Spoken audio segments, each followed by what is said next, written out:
Bonjour à tous, bienvenue c'est Angie, on se retrouve pour les tirages astro de janvier, j'espère que vous allez bien.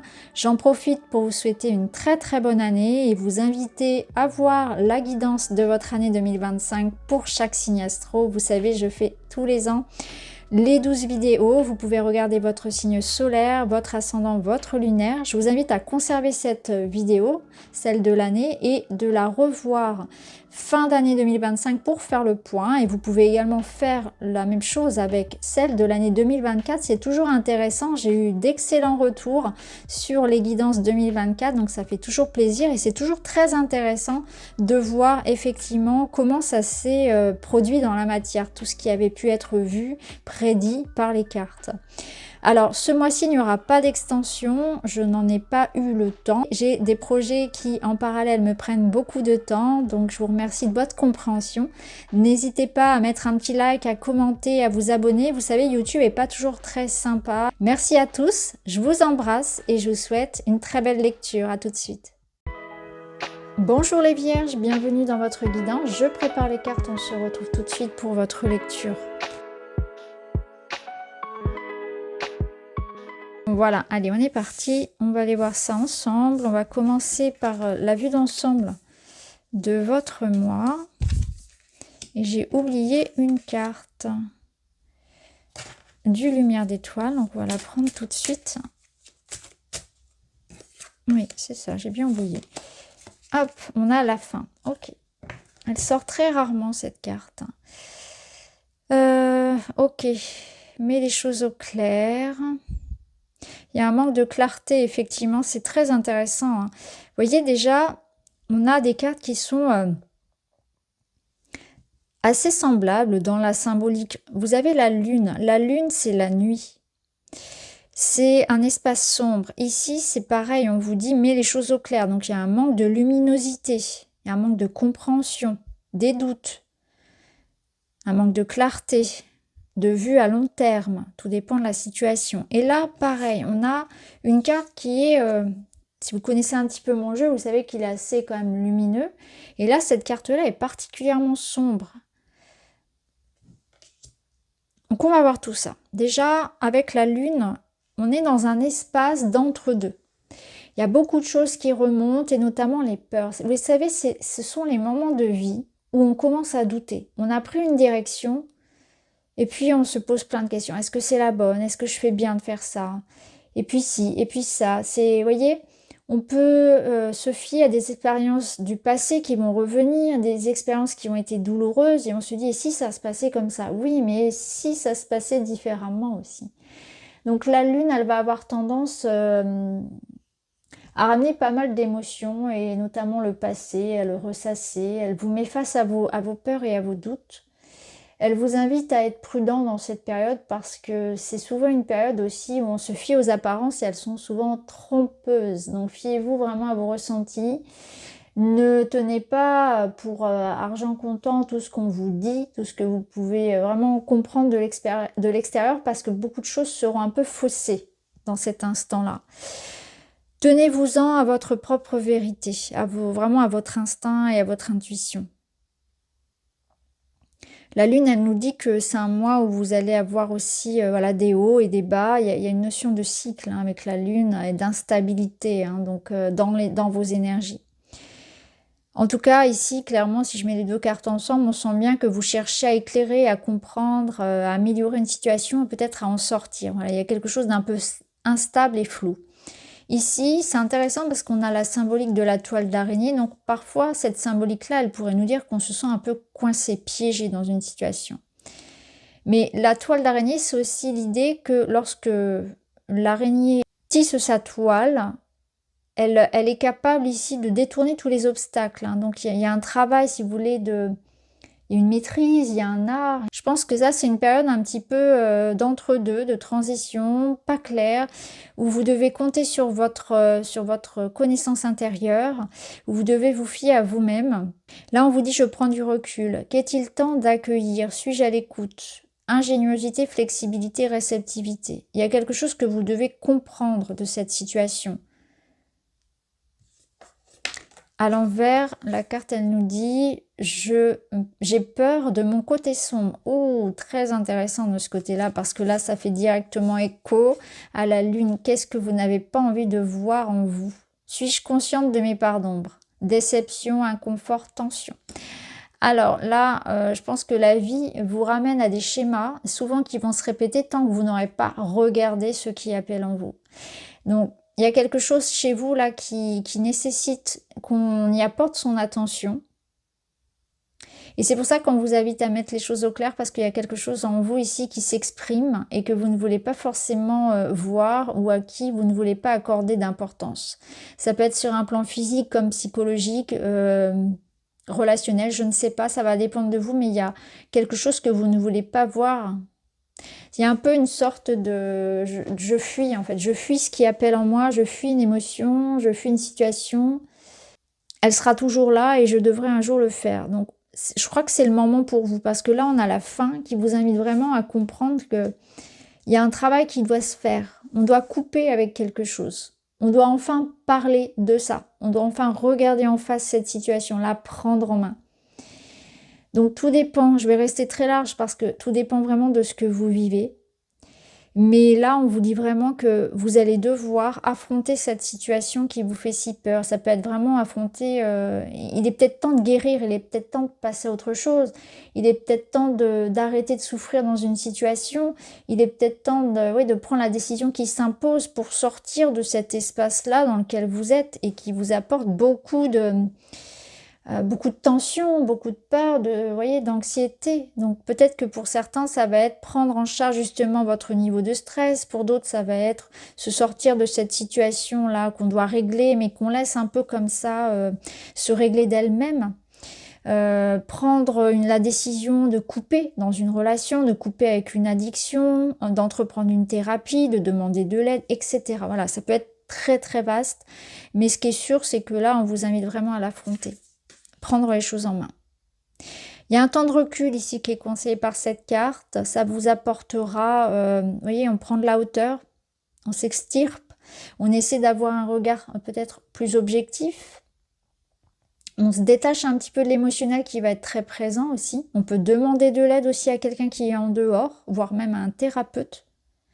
Et il y a quand même la notion d'accueillir et d'écoute. Donc il y a quelque chose qu'on doit entendre de soi, qui tape à l'intérieur. Vraiment. Et je pense qu'on vous dit aussi que la solution, vous l'avez. Peut-être que pour certains, vous savez ce que vous avez à faire, mais il y a comme une résistance. Alors, au niveau du travail, au niveau de l'argent, le matériel, on est dans une autre ambiance. Ici, on est dans l'idée d'une dynamique. Le cavalier de bâton, il est rapide, il est... porté par un moteur très puissant. Son seul souci, c'est qu'il va avoir tendance aussi à se disperser, à partir un petit peu trop vite ou à partir un petit peu dans tous les sens. Donc je pense qu'il est question de s'organiser, de trier la priorité, de savoir ce que l'on veut vraiment, de se donner une intention, de s'organiser, de mettre une réflexion et une organisation sur un aspect très très passionné, très foufou, très fougueux. Où je m'emporte assez vite. Et là, c'est plutôt dans l'idée quelque chose de beaucoup plus posé, en fait. Si ça représente une situation, ça vous dit que ça va bouger, en fait. Il y a une dynamique qui arrive vers vous. Et dans ce cas, ça va nous parler de quelque chose qui va vous donner envie, qui va vous motiver. Ça peut être une invitation pour certains d'entre vous d'ailleurs à reprendre une activité sportive. Ça peut être une sorte d'échappatoire, par exemple. Il y a quelque chose aussi à regarder comme ça. Alors l'automne, c'est une période de bilan. Je pense qu'on vous invite ici à la prudence et à l'idée de thésauriser. Thésauriser votre énergie, d'être prudent dans le sens qu'il faut mettre de côté. Il faut avoir une certaine forme de réserve, alors que ce soit l'argent, que ce soit le temps. Il y a une sorte de modération, en fait, ici, de tempérance à avoir vis-à-vis des dépenses, vis-à-vis, pas seulement de l'argent, mais vis-à-vis de ce qu'on désire, vis-à-vis de son énergie, de son corps, de son temps. C'est prendre le temps de faire les choses posément.